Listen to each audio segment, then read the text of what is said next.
Hello प्यारे बच्चों, कैसे हैं आप सभी। आई होप आप सभी बहुत ही अच्छे होंगे। बच्चों, इस वीडियो में हम डिस्कस करेंगे SCERT के द्वारा शुरू किए गए पठन अभियान के तहत क्लास सेकंड की वर्कशीट नंबर 26, जो कि 17 फरवरी 2022 की वर्कशीट है और इसका विषय यानी कि थीम है कम वाक्यों में कहानी बताना। बच्चों, आप यहाँ अपना नाम लिखेंगे और यहाँ आप अपनी टीचर का नाम लिखेंगे। चलिए इस वर्कशीट को हम स्टार्ट करते हैं। नमस्ते प्यारे बच्चों, आशा करते हैं कि आप सभी स्वस्थ और खुश होंगे।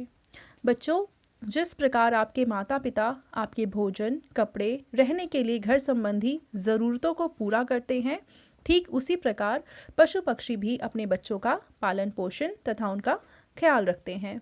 आइए आज हम जानते हैं कि चारू चिड़िया अपने बच्चों के लिए भोजन का प्रबंध कैसे करती है। पहला प्रश्न है, बच्चों नीचे दी गई कहानी को बोलकर पढ़िए और इस कहानी का नाम है चारू चिड़िया और उसका परिवार। तो चलिए इस कहानी को हम पढ़ लेते हैं। चारू नाम की एक चिड़िया थी। वह अपने बच्चों के साथ एक पेड़ पर बने घोंसले में रहती थी।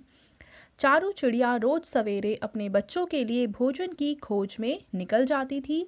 बरसात, आंधी, धूप, कैसा भी मौसम हो, वह भोजन की तलाश में इधर उधर भटकती रहती। अंत में कुछ ना कुछ भोजन लेकर आती जिससे उसके बच्चों का पेट भर सके। ऐसा वह रोज करती थी। कुछ समय बाद धीरे धीरे उसके बच्चे बड़े होने लगे तथा अब वे स्वयं ही भोजन की तलाश में निकलने लगे। यह देखकर चारू चिड़िया को बहुत ही खुशी हुई। तो ये कहानी थी चारू चिड़िया और उसके परिवार की। आगे हमसे कह रखा है, चलिए बच्चों कहानी को नीचे दिए गए वाक्यों की मदद से अपने शब्दों में पूरा कीजिए। तो हमें क्या करना है, इस कहानी को पूरा करना है और आधा पार्ट हमें यहाँ पे दे रखा है और आधे पार्ट में जहाँ पे ये ब्लैंक्स हैं वहाँ पे हमें इस कहानी को पूरा करना है। ठीक है, तो देखिए पहला वाक्य है, चिड़िया का नाम डैश था। तो चिड़िया का नाम था चारू। तो पहले वाले ब्लैंक में आप लिखेंगे चारू। ठीक है, उसके बाद दूसरा प्रश्न है, वह अपने बच्चों के लिए डैश निकलती थी। तो वह अपने बच्चों के लिए क्या करती थी बच्चों। तो दूसरे में आप लिखेंगे कि भोजन की खोज में निकलती थी। तीसरा है, वह इधर उधर भटक कर भोजन लाती जिससे के बाद आप लिखेंगे उसके बच्चों का पेट भर सके। तो ये आ जाएगा तीसरे वाले ब्लैंक में। फिर चौथा है कि उसके बच्चे बड़े होकर, तो देखो बड़े होने के बाद बच्चों ने क्या किया था, वो खुद भोजन की तलाश में जाने लग गए थे। तो बच्चों चौथे में आप इसके आगे लिखेंगे कि स्वयं ही भोजन की तलाश में निकलने लगे। तो ये आ जाएगा चौथे प्रश्न का उत्तर। और पांचवे में आ जाएगा कि चारू चिड़िया खुश थी क्योंकि उसके बच्चे स्वयं भोजन की खोज करने लगे। ठीक है, अब आगे हमें कह रखा है, आओ बातचीत करें।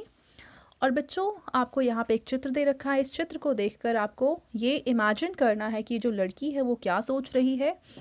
फिर आपको उसको ज़ोर ज़ोर से बोलना है और अपनी कॉपी में लिखना है और फिर अपने टीचर को शेयर करना है। ठीक है, तो चलिए इसका आंसर हम लिख लेते हैं।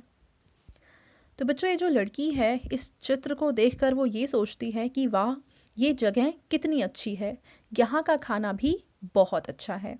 तो ये आप अपनी कॉपी में लिखेंगे। और इसके बाद आपके पेरेंट्स के लिए सुझाव है कि बच्चों को बताइए कि माता पिता की मेहनत करने से ही बच्चों का पालन पोषण होता है।